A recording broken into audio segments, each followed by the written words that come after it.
The comms were clipped. The terrain didn't match. Half the unit thought they were moving south.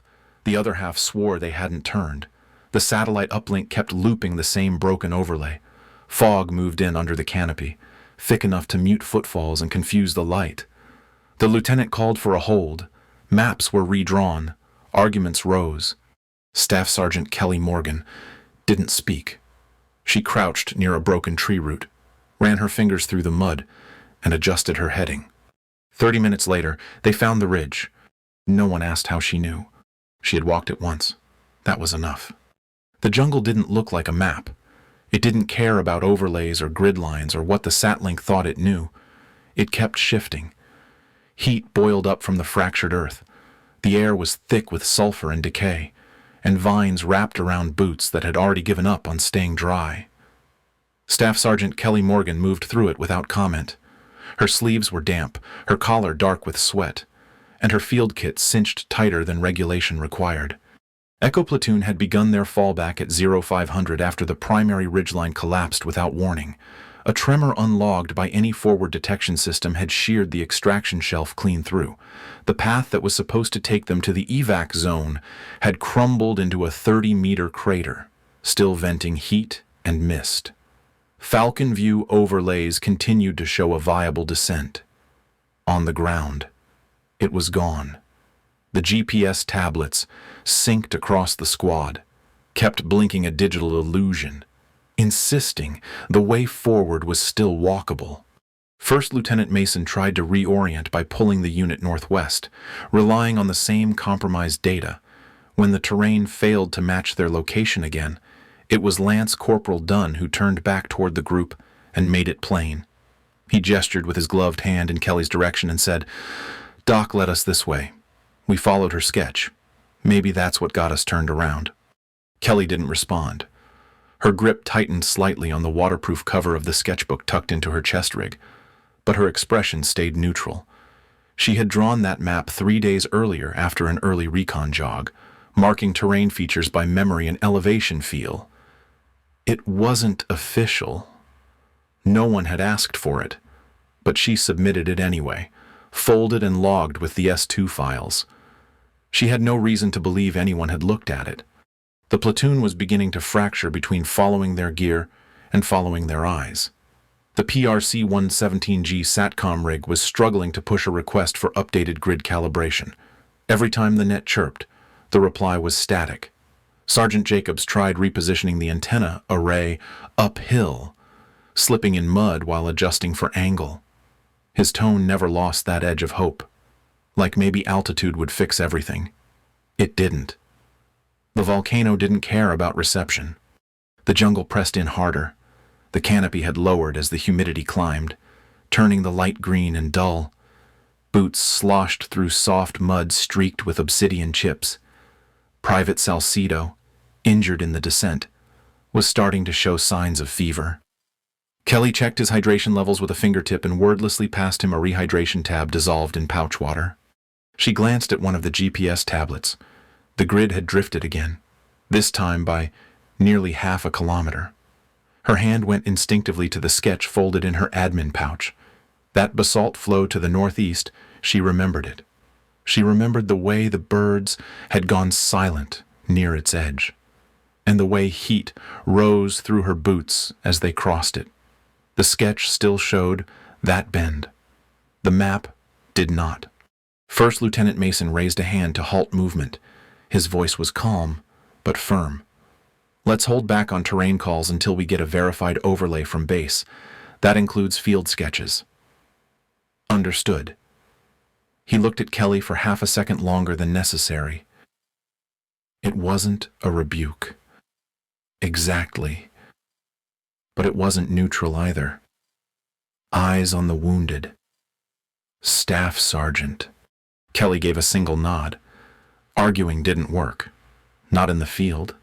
Not in command tents. The chain was the chain. She turned away and moved to check the second litter again, ignoring the way Dunn's head shook behind her back. They settled beneath a warped canopy, crouched in a semicircle around failing comms gear. Lieutenant Mason and Jacobs took turns cycling call retrees. The SATCOM panel blinked red again, One Marine poured the last of his drinking water over the back of his neck. Another stared at the terrain, trying to reconcile what he saw with what the map insisted. No one asked to see her sketch. The birds had come back. Their sounds moved in loops through the trees, sharp, but not alarming. Kelly tilted her head slightly. She scanned the tree line for thermal shimmer, the kind that danced before a gas pocket let go. Her fingers touched the edge of the notebook. The crumpled corner still held a crease from where she'd balanced it on her knee while squatting on a rock 3 days earlier. She'd counted steps on the elevation incline herself. No one had been with her. Someone cracked a joke about medics drawing land nav from cartoons. Laughter followed, thin but sharp. No one corrected it, not even Mason. Kelly opened a rehydration pack and passed it to Salcedo. She kept her body between him and the glare. Her gloves were streaked with blood and ash. Her sketchbook was back in her pouch, folded and unread. No one had to believe it. It would still be right. Rain started before dawn and didn't stop. It came heavy at first, then settled into a near-constant mist that clung to every surface and blurred the edges of everything more than 30 meters away. By mid-morning, the fog was thick enough to hide the broken ridgelines and hollowed lava tubes scattered across the slope. The heat index sat at 104 degrees, but the sweat had nowhere to go. It mixed with the rain and soaked into gear, sleeves, and boots that hadn't been dry since the collapse. They had nowhere to go. The evacuation route was gone. The maps were still feeding corrupted grids. One satlink insisted they were sitting in a creek that didn't exist. Another said they were halfway up a ridge they had never climbed. Visibility fell, and morale went with it. Arguments stopped. Then jokes stopped. Then talking altogether. Kelly stayed near the wounded, repositioning litters when the ground grew too soft and checking vitals in half-light beneath poncho shelters. The platoon sergeant, Staff Sergeant Booker, had gone down with a compound ankle fracture on day 1. His foot was swollen beyond the boot, wrapped in a pressure dressing and braced against a hydration pack. No one had heard anything from the medevac queue since the initial denial. The PRC antenna stayed pointed skyward, flashing a faint red at intervals like a sign too embarrassed to admit it meant nothing. Most of the squad had given up looking at their tablets. The maps no longer matched the terrain. The GPS grids froze mid-load. One Marine shook his device hard enough to drop it. Another pulled his poncho over his head and stared into space, his eyes fixed on nothing. Kelly didn't say anything about it. She had stopped checking those readouts the day after the tremor. Instead, she kept her sketchbook under her admin panel, the pages sealed in a plastic sleeve she had made from an MRE wrapper. The ink bled anyway, smudging where the sweat had gotten in, but the lines were still there. She waited until most of the squad was asleep that night, if it could be called sleep, half curled under jungle netting with weapons across their chests and boots still on. Then she pulled out her notes and knelt beside a patch of rain-hardened soil. Using the dull side of a grease pencil, she marked the outlines of a route she had traced by memory and topography days before. The lava tube markers, the high brush corridor, the forked canopy line that bent southwest. She adjusted each one based on what she had seen since no satellite could have captured it. The jungle was a moving thing. Corporal Ritter stirred nearby. He had a head wrap for concussion and a deep abrasion along his jaw from a fall during the retreat. His voice came low, but not quiet. He said, "Are you drawing again?" "Doc, you trying to get us more lost?" Kelly didn't answer right away. She kept drawing. When she looked up, her face was unreadable. "I'm tracking where we are, where we were, what the maps missed." He grunted, then turned away and muttered something about fairy tales in the dirt. She let it pass. She always did. The brush was thicker than it had been 3 days ago. The terrain still shifted with every small tremor. Kelly had started charting those, 2 marking the intervals between vibrations and the type of bird calls that followed. She had noted 3 ridgelines that appeared in digital data, but were no longer present, and 2 lava vents that were active despite showing up as cold. The maps were lying, but the jungle wasn't. It was telling her the truth in heat and pressure and time. She was listening. At midday, a private returned from the water point with blisters forming across both heels and no clean fill. The marsh was deeper than expected. The GPS had placed it closer and shallower. He limped back in silence, his mouth set. No one blamed him. They had all started to realize something was wrong. Visibility dropped again. Clouds sat low, windless and unmoving. The air smelled of wet stone and rotting fern. The sound of the jungle changed. Quieter in places it used to be loud. Kelly watched the others react. Some Marines cursed and smacked their devices. Others just stared at them blankly. The way people stare when they're pretending the answer is just one more refresh away. That night, she finished a new contour draft and labeled the shelf she believed would still be intact northeast of their position. She had been there once during a solo recon. She remembered it even now. The ink blurred where her palm had rested. She folded the sheet 3 times, slid it back into the wrapper, and secured it behind her first aid pouch. Private Salcedo coughed behind her. She checked him without speaking, still feverish, but stable. She adjusted his blanket, then sat back and listened to the jungle. Somewhere out there, the shelf still stood. She remembered how the wind had hit from the left instead of the front. She remembered the exact sound it made in the trees just before night. She knew the way. Even if no one asked, the jungle didn't offer order. It offered space to get lost in. And that was exactly what began happening by the 4th night. The squad's movements grew less precise. Attempts to recon alternate routes looped back to familiar terrain. Frustration simmered. Voices grew shorter. No one talked about the fact that the maps still refused to make sense. But they all felt it. The chain of command no longer held weight. The platoon sergeant was still down. First Lieutenant Mason had grown quiet, holding a blank expression and a failing GPS tablet. Authority belonged to whoever raised their voice first, not who had the right plan. Kelly didn't raise her voice. She never did. But she was moving differently now. At night, she stayed awake after the others settled. Using her red lens light clipped to a chest strap, she unfolded the latest page from her sketchbook and worked from memory. She used iodine pen lines to mark potential shift paths from a pre-collapse lava flow she had mapped before the tremor. The ridgeline still existed probably, but it would be treacherous. The contour she remembered had tilted just enough to form a slow decline bluff between the cliffs. It was tight, unstable, and not visible from below. Her sketchbook was smudged with dirt, some blood along the lower edge from a scrape she hadn't cleaned. Each mark she made was methodical, curved to terrain, layered with marginal notes about slope and saturation. She wrapped the segment in the same piece of foil she'd been reusing since day 2. The plastic seal still held. The squad wasn't moving anymore. The last push had ended in a false turn. A dry creek bed that should have led to a pass instead dropped them into a sink of black mud and broken stone. 3 Marines had to be hauled out by rope. One of the litters got soaked. Salcedo's fever came back hard. The heat had not let up still over 100.0 degrees in the canopy, while hydration packets dwindled, and boots took on water again. Tempers ran hot. Mason tried to brief options, but no one listened. He hadn't seen anything in the terrain they hadn't already passed. Kelly kept working.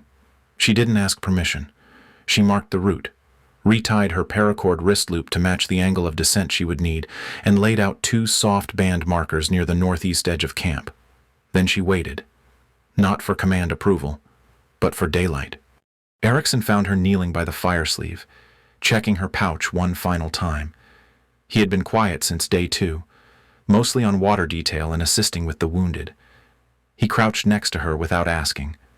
After a minute, he said, "If you think the ridge holds, I'll walk it with you." She didn't look at him right away. Then she nodded once and pulled the foil wrap from her vest. "It's not in the sat grid. But I remember the outcrop bend. The air split different up there. Okay, he said, then we follow it. No declaration followed. No announcement to the rest of the squad. Kelly simply packed her pouch, secured the sketch, and adjusted her sling to account for slope weight. By dawn, she and Erickson were walking a careful lead line, carrying the lighter litter with the least critical patient, stepping slow through brush soaked from the night's rain. The path she traced wasn't obvious, but it was consistent with what she had recorded. Fractured obsidian flakes, clay ridges rising in half-step elevation, a heat line that shimmered just slightly west when the sun rose. She followed it all. Every 50 meters, she stopped and made a mark, not a flag, but a note pressed into a square of tape clipped to the base of a branch. She used grease pencil, wrapped in a sleeve of bandage to keep it dry. The marks read like a language shelf hold. Grade drops, 3-step descent. Erickson never questioned them. By midday, the ridge narrowed to a brush corridor she had expected to see. Her sketch showed it pinched tight before widening near the bluff. That moment, when it actually appeared folded trees overhead, a distinct tilt to the left, felt like recognition. She didn't smile. She just breathed slower. Then she pulled the team the rest of the way through. By the time the others began moving behind them, guided by her markers, no one asked why. The bluff rose ahead. Salcedo was stabilizing. The false trails had stopped. Kelly didn't lead with rank. She didn't call for updates. She just walked in silence with her sketch sealed under her arm. What followed her was not command. It was alignment. The third night brought no sleep. The jungle cooled, but the moisture stayed. Everything felt damp hands, packs, socks, and thoughts. The clouds held low and heavy, obscuring the moon except in brief flickers between palm gaps. Kelly used those flickers.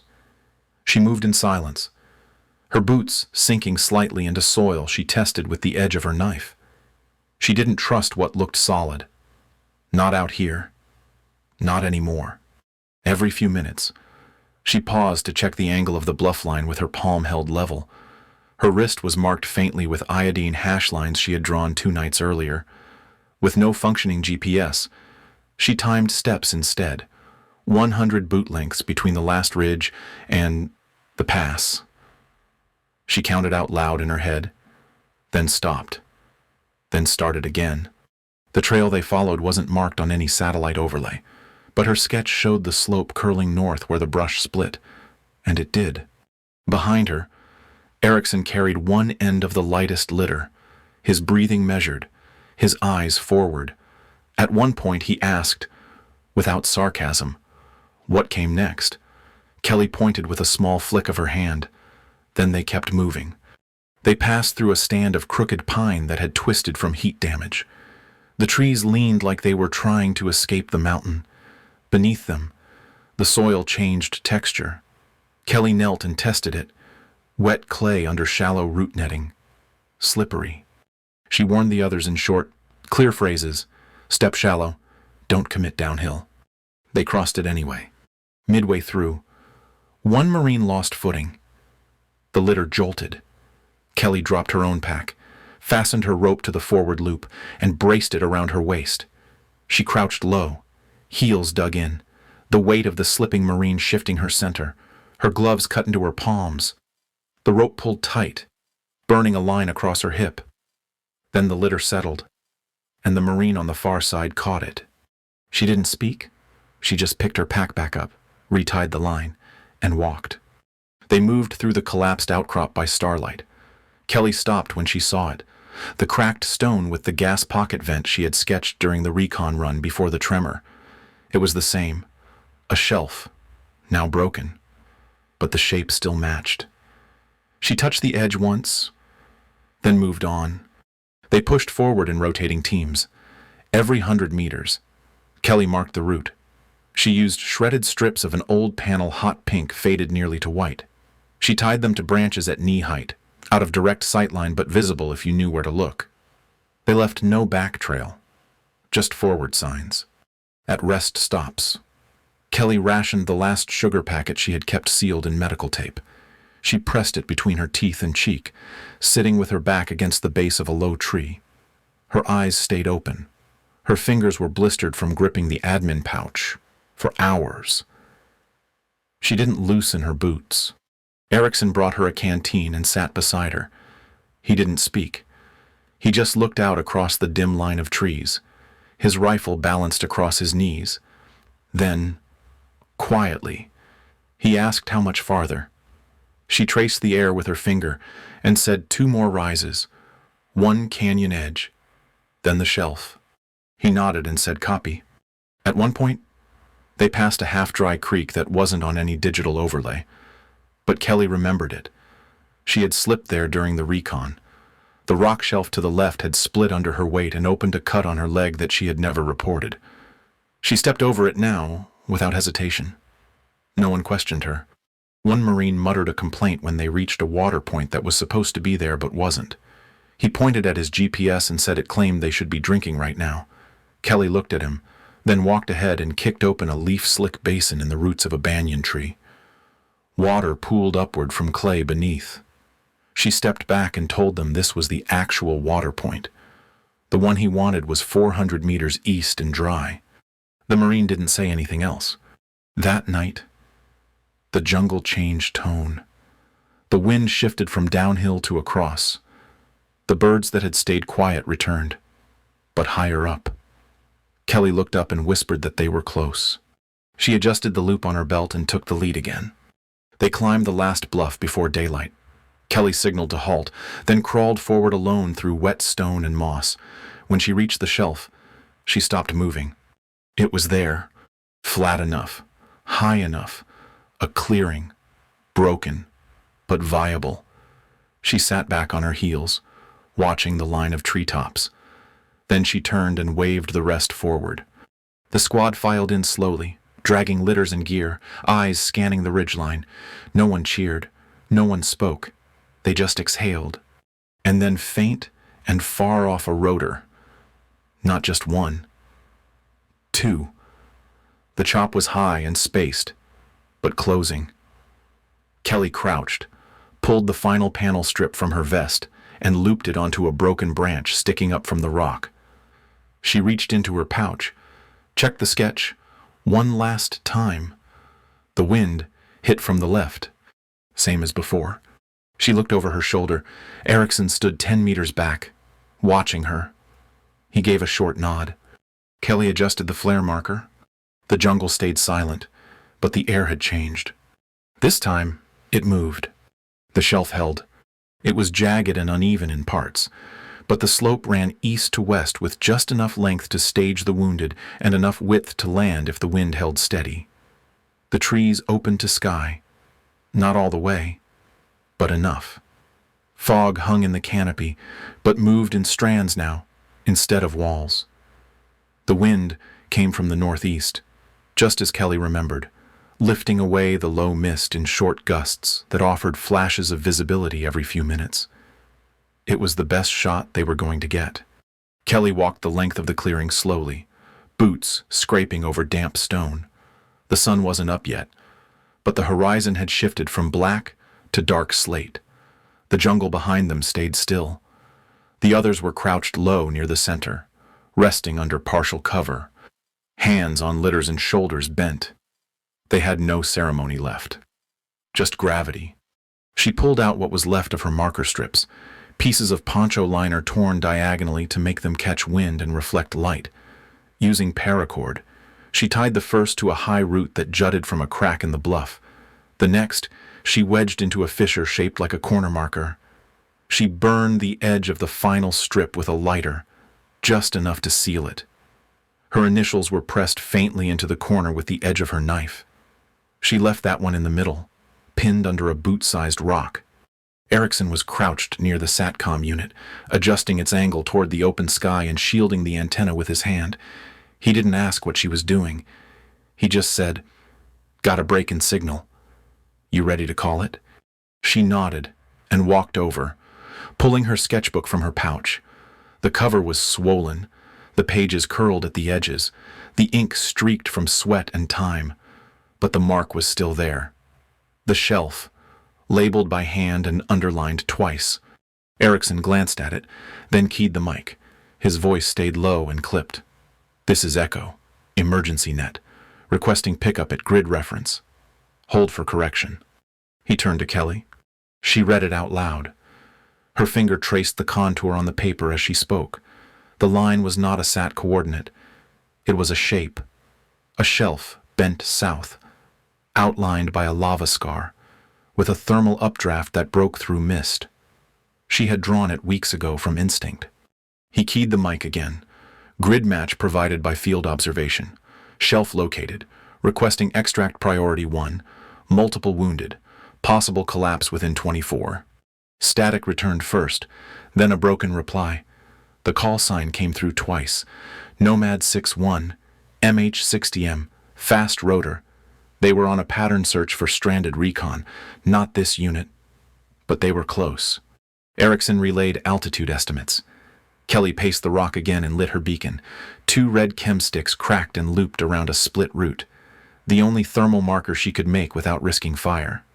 The rotors came 15 minutes later. At first, they sounded like wind. Then the chop built into pressure. The fog rippled sideways and lifted like a curtain. The helicopter came in low, scanned the clearing once, then banked hard and circled, over comms. The pilot's voice came flat and fast.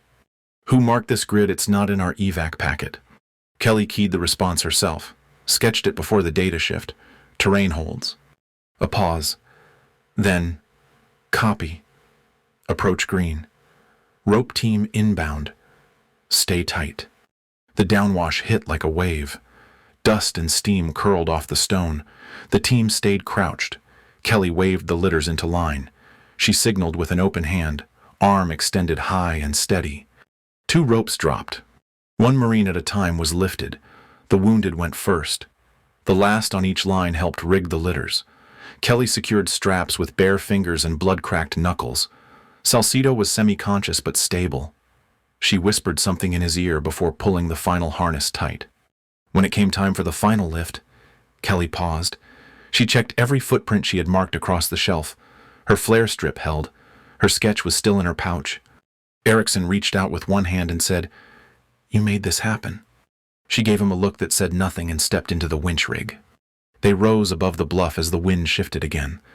The sun touched the edge of the trees and spilled light across the shelf. From above, the clearing looked almost perfect, its outline traced like the sketch that had led them here. As they cleared the rise, one of the younger Marines, barely audible under the hum of rotor wash, said to no one in particular, "She didn't get us lost. She's the reason we made it." No one answered, but no one disagreed. Back at Fob Tambora, the heat came from above instead of below. The runway steamed under morning light, and the sounds of the jungle were replaced by fuel pumps and the steady click of rotor blades spooling down. Kelly sat alone near the edge of the flight line, her gloves still stained, her pants streaked with ash and grit. She was perched on a red cooler that rattled each time the next bird landed. Her canteen rested between her boots.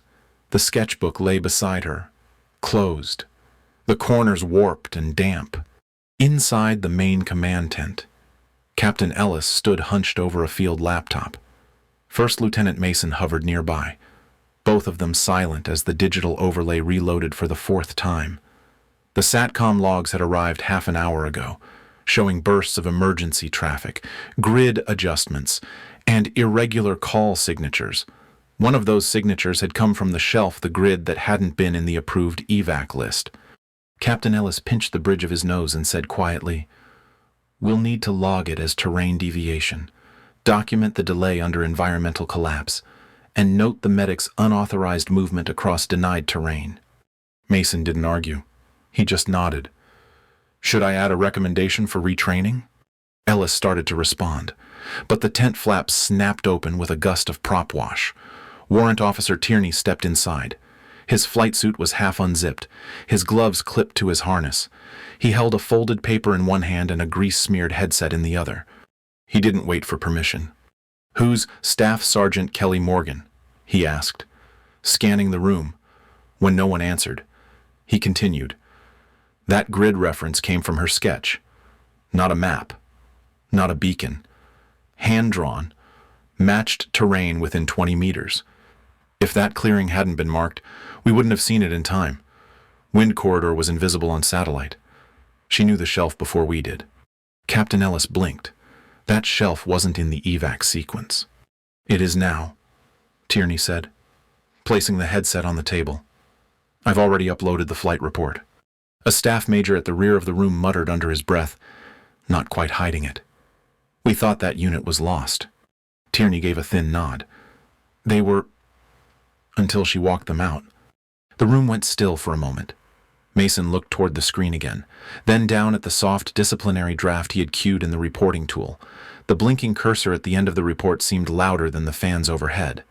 No one spoke further. Outside, Kelly stood slowly. Her boots pressed into the gravel with audible weight.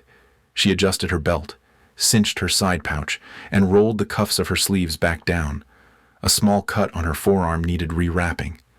She did it herself, winding the gauze from a pocket pack, not looking up once.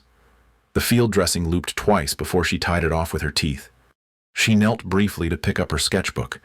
The cover was stiff with grime, one corner curling inward like a page frozen mid-turn.